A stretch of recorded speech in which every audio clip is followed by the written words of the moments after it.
Hello everyone, it's an honor to be here. I'd like to thank each one of you and also the amazing staff in here and the president of the HEIP for allowing me to be here and for the invitation. I just have some memories and experience to share with you. Déjà, on est très heureux de vous avoir ici et je voulais savoir, est-ce que vous pensez que les talibans sont une menace pour l'Afghanistan ou aussi une menace pour l'Europe in fine? Vous pensez qu'ils vont se restreindre sur leur zone ou est-ce qu'ils peuvent venir jusqu'ici? Thank you very much. It's a threat for only Afghanistan and the neighboring countries, but it is regrouping. It is creating Afghanistan a complete safe haven for the terrorism, a breeding ground for terrorism. And it is empowering terrorism elsewhere, and it is. It's not about when. It's not about if. It's the question of when for it to reach to Europe, because I'm sure you know that, for example, and Pakistan, the TTP got their name and their motivation and their role model from the Afghan Taliban. It's called Tahrik Taliban Pakistan, or Boko Haram. As a matter of fact, in Africa, you all know that Boko Haram called themselves the Taliban of Africa. So it is already having that impact on the other terrorist groups. And it is devastating if they keep continuing this way, because they will provide the situation in Afghanistan for the terrorism to grow and go beyond. D'après ce que j'ai compris, votre père a été assassiné par Al-Qaïda et j'imagine que vous avez dû ressentir des émotions fortes quand ça a dû arriver. Et est-ce que vous avez ressenti de la haine? Et si c'est le cas, comment avez-vous fait pour surpasser cette haine, pour en venir trouver des solutions pacifiques, diplomatiques dans la négociation? That's a very good question. Thank you very much. C'est une très bonne question, Unfortunately, I was unfortunate to be able to see the shattered body of my father after the explosion, and still it is in my head. It is a trauma. It is a constant pain, because I don't know if you've seen his photo. He was a remarkable, beautiful, handsome man, and but the explosion truly impacted him, and that still stay with me. And of course, that makes every man and every girl and every boy and every children angry, and I was angry. Well, the solution, madam, I found it through Rumi. I don't know if you know Rumi, a Persian poet. His complete name is Jalaluddin Muhammad Balkhi. He's from Afghanistan. And Rumi has a beautiful poem that after years passed by, I was always angry. I was fighting with my mother, with my sisters. I was angry at myself. I was angry at my dad. Why you had to just do politics? So because it was so painful era for me and my family. And then I read a poem from Rumi, which it was like a water washing the dirt. It washed away all my pain. It washed away all my suffering and all my anger. Well, I don't want to take too much of time, but basically the first verse is like this. بروز مرگ چو تابوت من روان باشد گمان مبر که مرا درد این جهان باشد برای من مگیری و مگو دریغ دریغ و دام دیو درفتی دریغ آن باشد. Basically it says, the day that you're taking my coffins and taking it to the graveyard, do not weep for me and do not be sad for me, because if I have lived a life that I turned into an evil person, and that is the time that you have to be upset. So it starts like that, and it's a great poem, and that was the source actually for me, that all of that anger and the hatred and the feeling that I had, it was washed away with just that poem, Rumi. Donc lisez Rumi, c'est un poète absolument magnifique. C'est quoi de l'action américaine en Afghanistan, de la période soviétique, de la période de l'invasion soviétique jusqu'à maintenant, jusqu'au retrait des troupes? Let's not forget that America did a lot of good things in Afghanistan. they provided support, they provided a lot of things, and they sacrificed a lot. And there were soldiers and there were personnel who gave their life because of the people of Afghanistan, and they entered. And just the way that I heard from some of them, that they said, we did not lose to the Taliban and to the war. We lost our own politicians. So that basically kind of wraps it up, that unfortunately sometimes someone who's sitting far away behind a desk, he doesn't know the power of his stroke of his pen, that the impact it has on millions and millions and millions. So unfortunately, the intervention could be one of the greatest achievements that the West could have. But unfortunately, with bad policies, with complete wrong military doctrine, and with a disastrous end, it turned into nothing but a sour experience. Do you believe that nowadays the situation isn't leaning towards that? That if it were to happen, that another intervention led by the international community, by the West, maybe by NATO, could be a possible solution? How do you believe it could be done if it were a way to solve the conflict? Thank you. No, I don't think that military intervention in Afghanistan is a solution. If it was a solution, it would be in the past 20 years. So, no, we have enough manpower, and Afghans have enough courage to fight their own war, but they need support. They need support from outside. And you would see that even in the case of Ukraine, if there was any direct military intervention or the prisons, it would make it very ugly. So therefore, the people of Afghanistan are very much ready to fight for their own, on their own, but they need international support.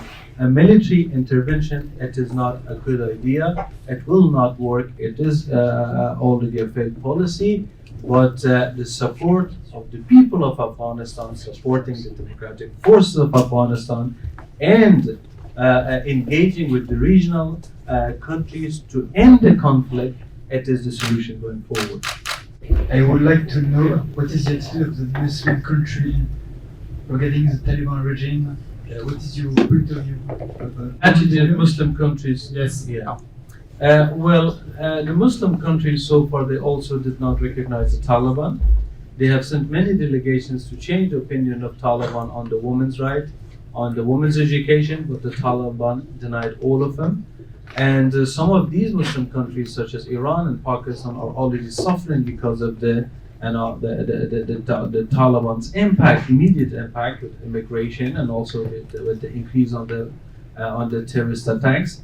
And the rest of the Muslim countries, actually, they have their own problem. That is of another debate and maybe lecture. I just have a question. I just wanted to ask, how can we really, as a student, support and help the Afghan people and the women and the kids in Afghanistan? Wow, wonderful, wonderful. Thank you very much. That's amazing. Well, it can happen in any way possible.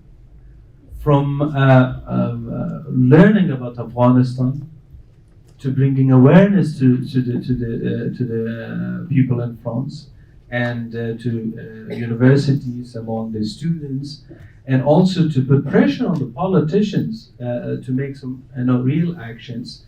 And also, I believe it is with interaction with the women of Afghanistan, especially the women entities in Afghanistan, that they have the representative across Europe and the resistant representative across Europe to help people of Afghanistan. The means of and the ways to help people of Afghanistan are many, many ways. Bonjour, j'avais une question à propos du mouvement national Pashtun.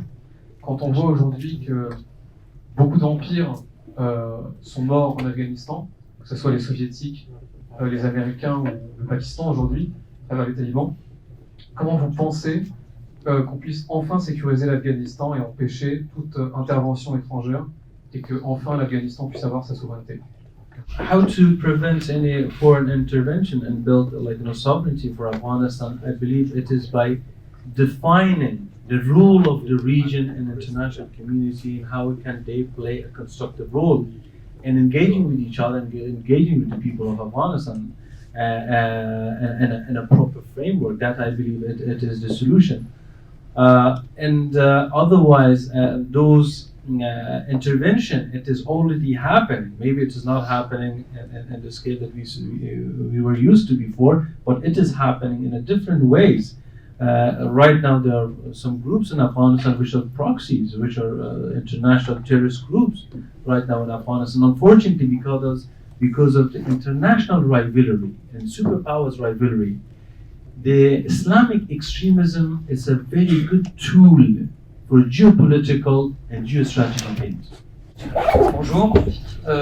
Déjà, j'aimerais savoir comment vous allez. C'est important. Je vous remercie de venir.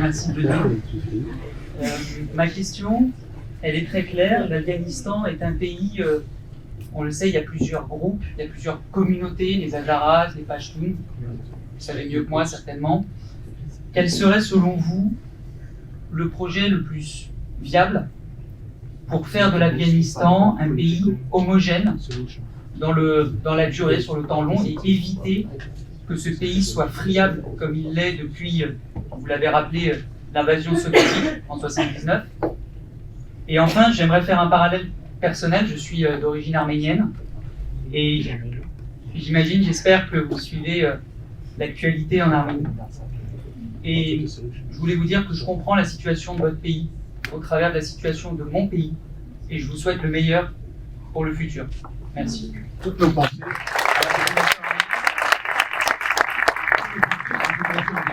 Okay. First and foremost, it's been so long that no one actually asked how you doing. So, thank you very much. You're the first after so many days and weeks actually. And I'm good. Thank you very much. And being here, it just brought so many good and sweet memories of my past, which I miss a lot and miss dearly.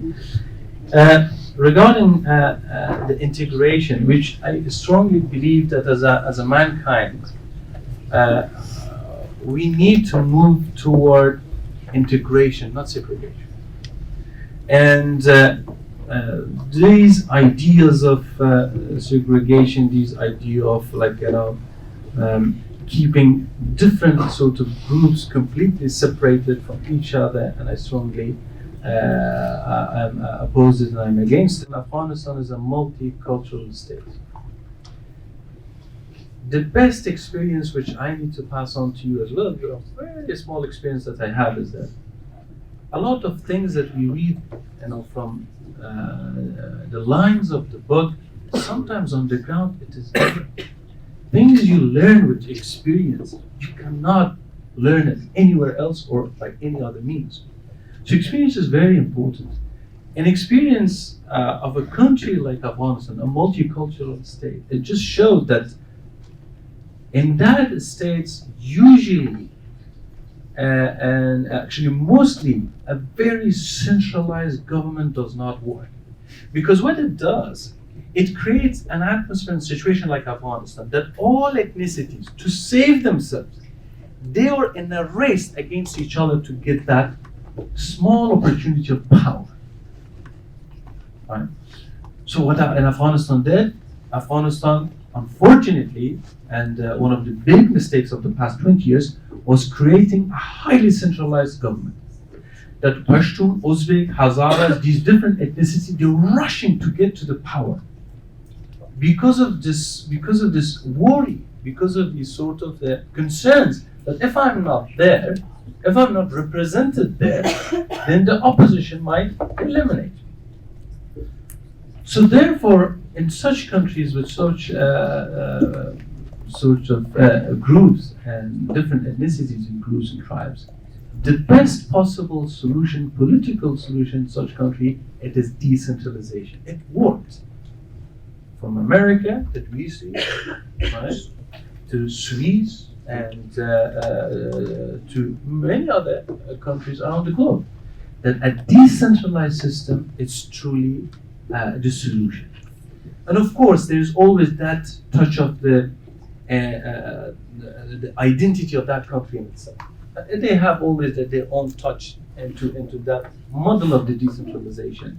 However, it's always the key, and I strongly believe. Actually, I wrote an article in New York Times that you can find. It's called "What is Missing from Afghan Peace Deal," and that I went into detail why Afghanistan needs decentralization and why any other type of government in Afghanistan does not work. Because I went through, throughout my time in London when I was studying, I researched in depth about the past history of Afghanistan. I went to the governments, factors to factors, elements to elements, that why we are in constant war and constant problem. And sometimes there are factors which is very concrete, but they are all created because of one big mother of all problems. Father of all problems, and that is the centralized political system in Afghanistan, which created the situation in a way that everyone is rushing to fight for. Il y a deux jeunes femmes qui sont arrivées en France il y a quelques mois, qui ont fui l'Afghanistan pour pouvoir étudier. Est-ce que vous pensez que ce serait peut-être une solution pérenne d'ici 5-10 ans, en fait, de mettre en place une vraie aide envers les jeunes qui veulent fuir l'Afghanistan pour étudier en France ou en Europe? Et peut-être ça impliquerait donc une pression sur les talibans pour leur montrer que l'Europe ne lâchera jamais l'Afghanistan et qu'on aidera notamment les jeunes femmes à continuer à étudier et leur montrer qu'elles sont tout aussi capables que les Afghans. I'm in no position to decide for that woman or that boy who is suffering under the rule of the Taliban to say for him to stay or to leave, because you should feel them that if they are leaving their hometown, if they're leaving their land, if they're leaving their family, it is out of total desperation, absolute desperation that they have no choice. So in this regard, I thank all of Europe, and I thank France, and I thank all of you for having an open arms to the people of Afghanistan, and I'm really grateful, and I encourage all of you to be as kind and as nice to my countrymen and women, because we always had the best people in the world, and we had the worst politicians, unfortunately, resulted in this situation. So I'm really grateful for this kindness, and if you guys do anything to help even one girl, please do. However, this is something on the decision makers and the policy makers, which I hope that all of us together we can put enough pressure, helping the refugees to resettle in here, or helping those who are leaving Afghanistan, or sending humanitarian support. These are very good gestures, but not a long-term solution. How many more millions can Iran or Pakistan or Europe can have from Afghanistan? We are 43 million people. How many more millions that the world can send to Afghanistan as aid, while Afghanistan is sitting on wealth, enormous wealth, which China is, by the way, keep locked on the wealth of Afghanistan. Why? So this is the thing that I said, that these tactical, short-term, great gestures are very much welcome and should be done. But at the same time, simultaneously, we need to work on a proper long-term strategic plan. How can we help how can the world can help us in Afghanistan to transform our country from what it is today to a country stable, so we do not have more refugees, we do not need the aid. Look at Rwanda, in the case of Rwanda, for example. So it is very important to really make a stand and have this is something that I have been calling. I appreciate all the effort, I'm not speaking against it, but it is short term, it's not long term. Take into consideration, in the 90s, when my father was fighting against the Taliban, the biggest immigration in Afghanistan, it was internally, because we had geography that the girls could go to school, the women could work, and there were freedom. and they were like a very safe and open sort of society. That the people from different areas under the territory of the Taliban, they came to his territory. So one of the goals that we are having is that to create that. And if it happens, and I promise that millions of those who are in Iran and elsewhere, they want to return. Because they love their country just the way that I did. I love my country, I want to build it. If I may, there was a second question is, how do you put pressure on the Taliban? How do you put sanctions on the Taliban? Do you think it's time to put sanctions on the Taliban? And the sanction will function or not? They will work or not? Absolutely, absolutely. What the sanction on the Taliban will do, that it will, but knowing exactly the ways that they are receiving the support, the means that they are receiving support, the way that they are doing different means of pressure on the Taliban, it will truly cripple them to the point that the people will uprise against them and the resistance will succeed against them. That the Taliban will have no choice but two options: either they will be destroyed or they will talk and be a part of Afghanistan's future, and they change. So the means of pressure is political. It is those diplomatic pressure. It is through the engagement with the region and with neighbors, and to help the women and the men of Afghanistan who are resisting against the Taliban. Let's not forget that sometimes you need to defeat the evil by any means possible. My question is, do you believe that pressure, as you mentioned, may be a general solution for countries that are under terrorist occupation? And do you think that dialogue can really change the things when it comes to people that are strongly seated in their conviction? The only way that we believe that the military pressure is one of the ways of the solution is because the Taliban so far have refused any other means. So yes, we strongly believe that we need to add as much pressure as possible to bring them to the table to talk. Well, answering the previous question, you mentioned that you'd be for sanctions, but what kind of sanctions are you looking for? Because we've seen right now with Russia, for example, we've been trying to do financial sanctions, but it hasn't really slowed down the conflict in the Donbass region. So what kind of sanctions would you be happy to see? Right.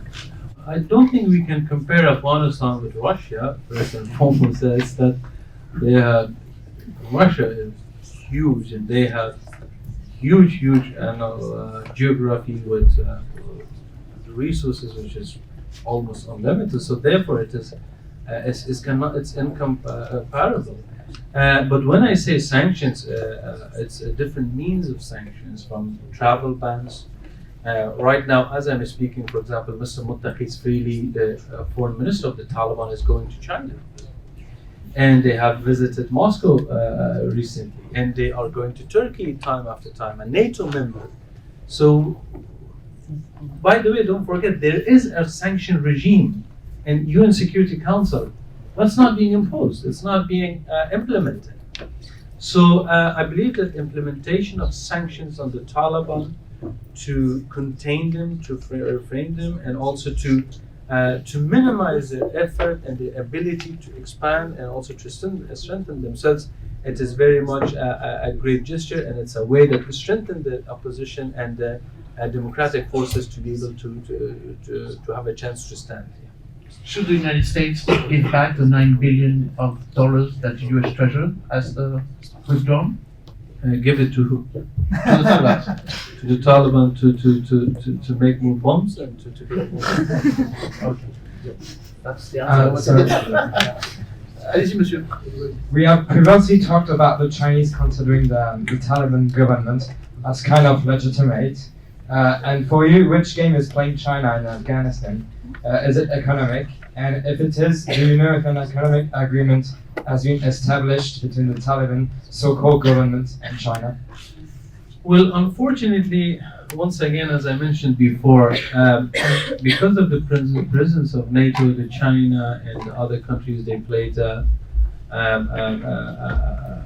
not a very constructive role in basically trying to remove the NATO from Afghanistan, and that cost the people of Afghanistan billions of dollars and thousands of lives, by the way. However, recently the China in their engagement with the Taliban, it is very wrong. Unfortunately, China, without taking into consideration that the Taliban do not possess any internal legitimacy, and without them helping Afghanistan to reach that internal legitimacy and a legitimate government, they went straight for the mines of Afghanistan, for the treasures of Afghanistan, and they want to mine it.